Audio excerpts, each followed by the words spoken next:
Welcome back to the shop, guys. In this video, it's just a little bit of shop talk.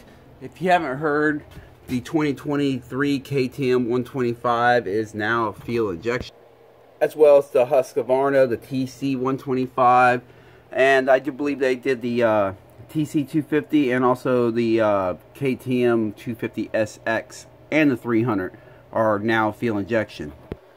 But they kept the KTM, the gas 125 is still the old design. It is still carbureted.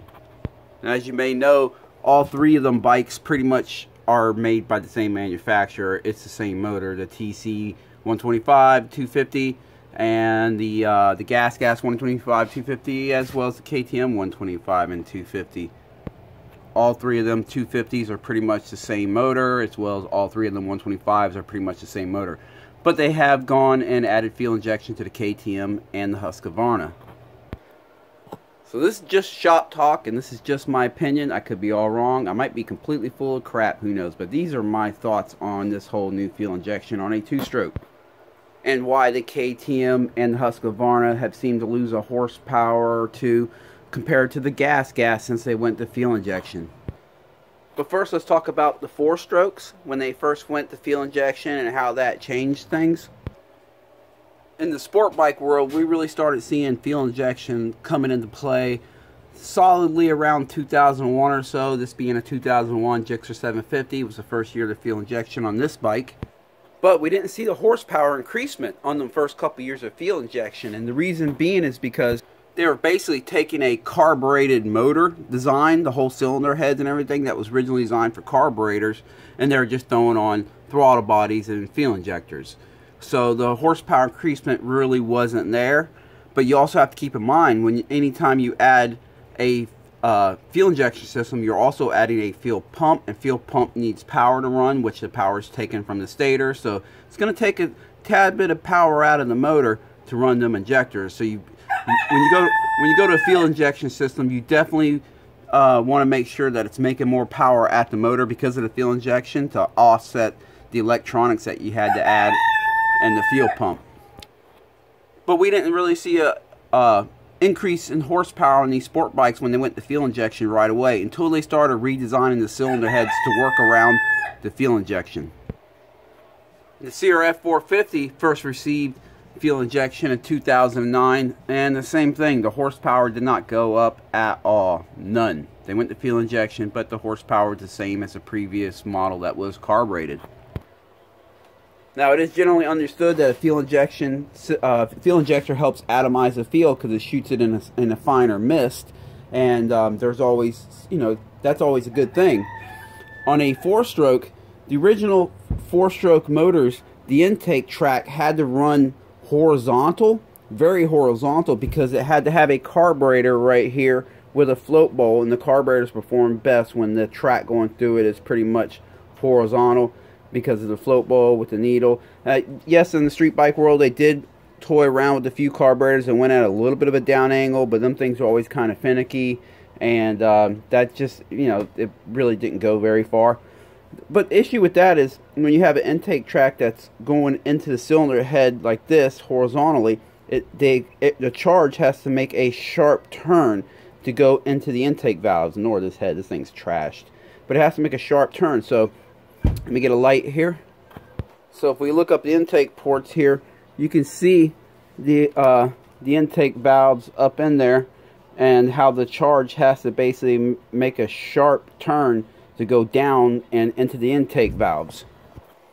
But after the first few years of fuel injection, they started redesigning the cylinder heads to be more specific to the fuel injection. One of the things they allowed them to do was make what they call a downdraft intake, where instead of it going in here horizontally, it started shooting downward at an angle, and you're able to do that with a throttle body because it doesn't matter, since it does not have a float bowl, it doesn't matter which angle you put the throttle body with the injector in it. You can put it upside down, any which way it's going to work. So that allowed them to start giving it a downward draft onto the top of the intake valves, which that's when we started seeing the horsepower levels come up on fuel injections, was when they implemented the downdraft intake. I'll show you some examples.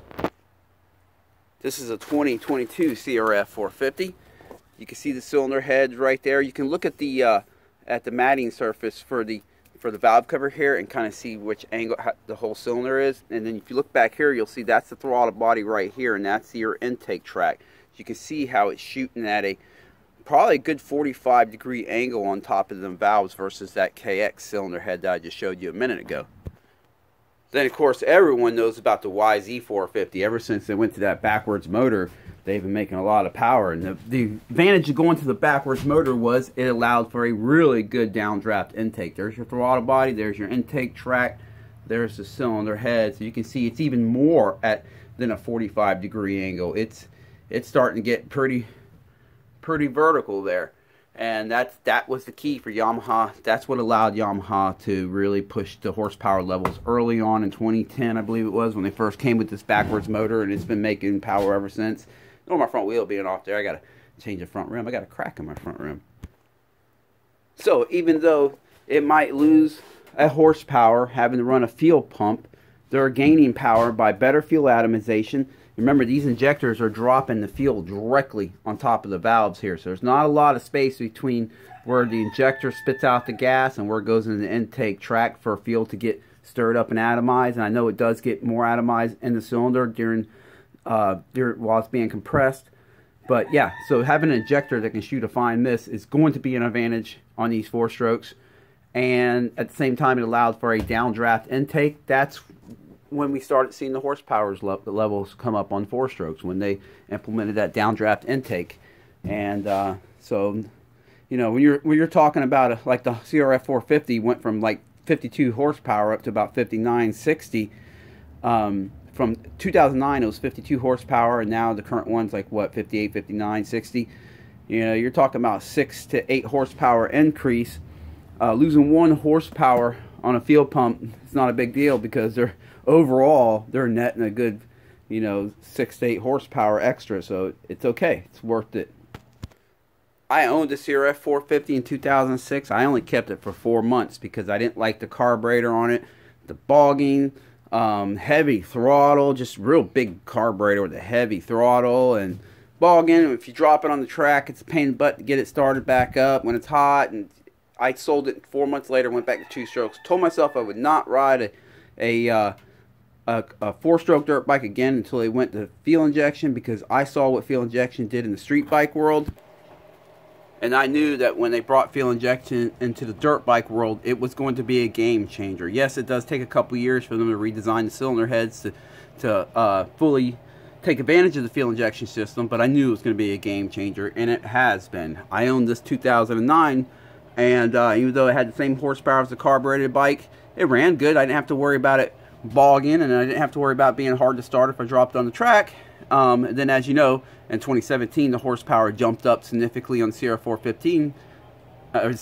450 because they implemented a downdraft intake, and that was the game changer for the CRF 450 starting in 2017. But what about fuel injection and 2-strokes? As I mentioned, a fuel injection system is going to start with less. It's going to use up more power to make its power because of the fuel pump. It has to run a fuel pump. So let's say we're losing a horsepower and a half on a fuel pump. The fuel injection system has to make more power in other places to make up for that loss. So I've heard some people discuss that the injector will make better fuel atomization on a 2-stroke, which will make more power. So I'll talk about that for a minute. Again, this is a 4-stroke head with the throttle body right here and a fuel injector right here.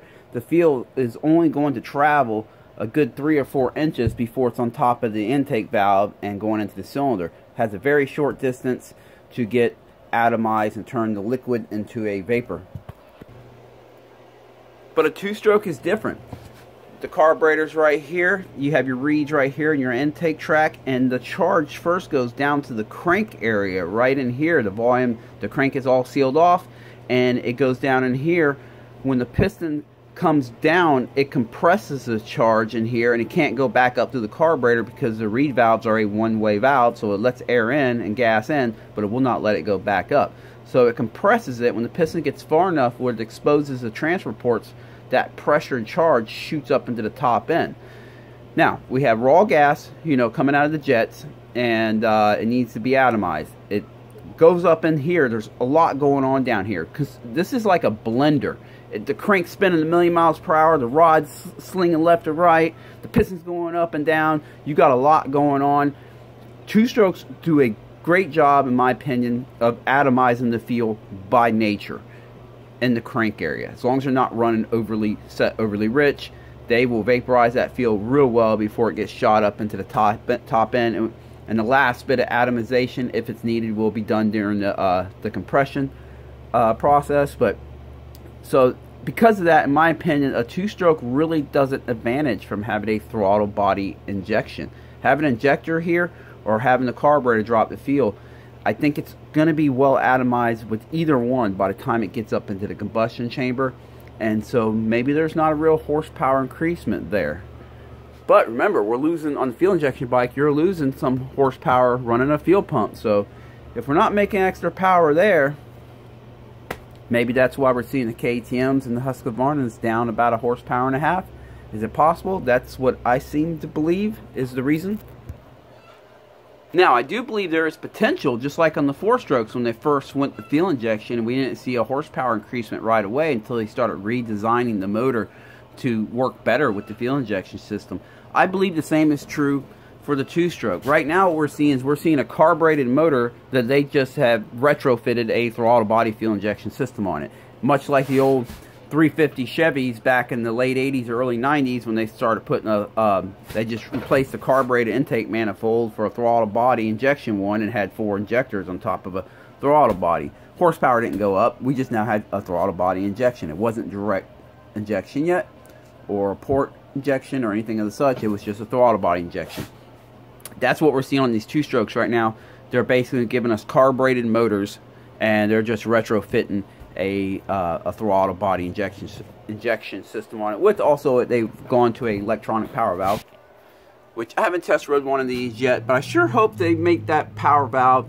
I sure hope they designed it to move quicker than the old Honda's power valve in 2002 to 2006 that was just very slowly moving and it caused a lack of response. So I hope they have a faster motor than this that gets this thing open and closed quickly. I honestly don't see it very easy to improve the motor design on a 125 to take advantage of a throttle body injection system because there's more room in here, so it allows them to get the track more in the open space and away from the rear shock, and allows them to have the carburetor set up for more of a straight shot going into the reeds. But on a 250 2-stroke, ignore how dirty she is, I need to wash her.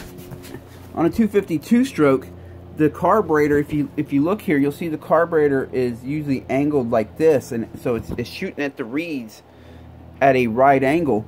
And when it goes in this reboot, I wish I could take this off right now and show you, but it's a lot of work.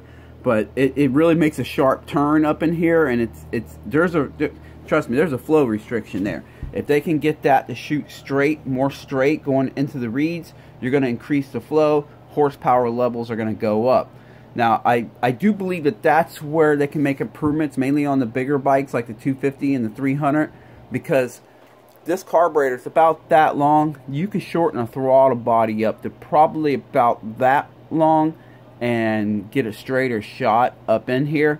And obviously the shock is back here, and that's why it has to have that angle. But if you can shorten things up, you can get it more up in here. You can get a straighter shot, and then you can ease the curve later on back here. So I believe that's where you're going to see a horsepower increasement on a fuel injection 2-stroke down the road if they would actually start designing the rest of the motor around the fuel injection system. I don't have any stock reeds to show you, but I do have a Boyson rad valve here that I just set on top of the cylinder. You can see how the flange there and the mating surface, and you can see the intake track is at an angle going this way because the carburetor has to come out at an angle to get around the shock that's right here. So again, if they could shorten all this up by using a throttle body that's tighter, maybe changing the intake track a little bit, they can get more of a straight shot on top of them reeds on these bigger bikes instead of having to come in at an angle like what's happening here. And that's where you're going to see a horsepower increasement on these bigger bikes if they actually just started to design the motor around the fuel injection system. Again, I'm not an engineer. All this information could be all wrong. This is just shop talk. If I had a beer to set here to kind of to kind of paint a picture of what kind of talk this is, but I don't have any beers right now, so. I'm personally not in a big rush to jump on a fuel injection 2-stroke myself, and here's my reason why. When I made the switch from 2 strokes to 4 strokes, kind of permanent for a few years, starting in 2012, one of the things I was really never a fan of is the fuel pumps. Yes, I know we need a fuel pump for these fuel injection bikes to run as good as they run. But a fuel pump is one more thing that can fail while you're on the track. And when they fail, they can just stop out of nowhere. And these bikes will give you no warning. They'll just shut off. And another thing, when you run out of gas, and I used to run out of gas quite a bit being an idiot on the track. On a 4-stroke, they just, especially with a fuel pump, they just lose their fuel pressure and the motor shuts off. There is no warning. On a carbureted 2-stroke, if you were to run your tank on empty and run out of gas, you'll generally know before the bike shuts off, because they kind of start bogging. First they'll start running a little lean, then they'll start bogging on you, and if you keep riding it on the track, you're an idiot. You should get a notice pretty early that you are running out of gas. Every time I run out of gas on a 2-stroke, for the most part, I can actually make it off the track all the way back to my car right before she finally shuts off. I heeded the warning. I heard it was running out of gas. I got back to the truck, barely, but got there and was able to fill it back up and go back out for a ride. So that's the beauty of these, is if you ran out of gas, or let's say your petcock got clogged up or something like that, the bike's not just going to jump or shut off on you on the face of a jump. It's going to give you warning as that float bowl slowly gets lower and lower. It's going to start running leaner and leaner and leaner and start bogging. So that's the beauty of the carbureted bikes. In my opinion, carbureted 2-stroke is probably the safest bike you could ride on the track. That's just my opinion. As far as you know, catastrophic failures and the motor shutting off on you at the worst time, I think a carbureted 2-stroke is the safest when it comes to that aspect. So I won't be rushing out for a fuel injection KTM or Husqvarna, because now I would have to worry about a fuel pump that I didn't have to worry about before, and I'm not gaining any horsepower. If I could get one of these and it was like 5 extra horsepower out the box, then I might consider the fuel pump. I might go ahead and put up with it just like I have on the modern day 4-strokes. But because it's actually a decrease in performance and an increase in, or should I say, an increase in chances of a failure because it has a fuel pump. I don't know how to word that, but it's to me, it's not a win-win at all. It's kind of a lose-lose, and then it's harder to tune. You know, on our 2-strokes, we change pipes, we change cylinder head profiles all the time. We like to just throw different jets in and get it done real quick and easy. I think as of yet, we don't have a way of changing the jetting on these fuel injection KTMs. I'm sure they're going to come up with a way here shortly, and they really need to, because you know, in the 2-stroke world, that's one thing we do, is we tune them. So for now, I'll just stick with the carbureted 2-strokes. I'm good with that. And if I was to buy a KTM, I would just go ahead and get the gas and get the carbureted one and get that extra horsepower and a half left or back, and not have to worry about a fuel pump going out at the worst time. Or if I did run the bike too long and ran out of gas, I don't have to worry about it just shutting off out of nowhere, because as a carburetor, it would give me a warning and I'll safely get off the track. So long story short, I'm okay with dealing with the added risk of having a fuel pump on these modern day 4-strokes, because the performance is there. They are giving us at least 5 extra horsepower just having fuel injection. So that's worth it. But on the 2-strokes, we're not getting the extra performance yet with the fuel injection, so why run around with the added risk of having a fuel pump if you're not gaining anything? So it's not worth it to me. Well, that's it, fellas. I appreciate you watching this. Again, these are just my opinions. You might feel totally differently, and that's okay. And if you got any other insights, or if you have anything you'd like to share, please add it in the comment section down below. And I appreciate you guys watching this. Catch you next time.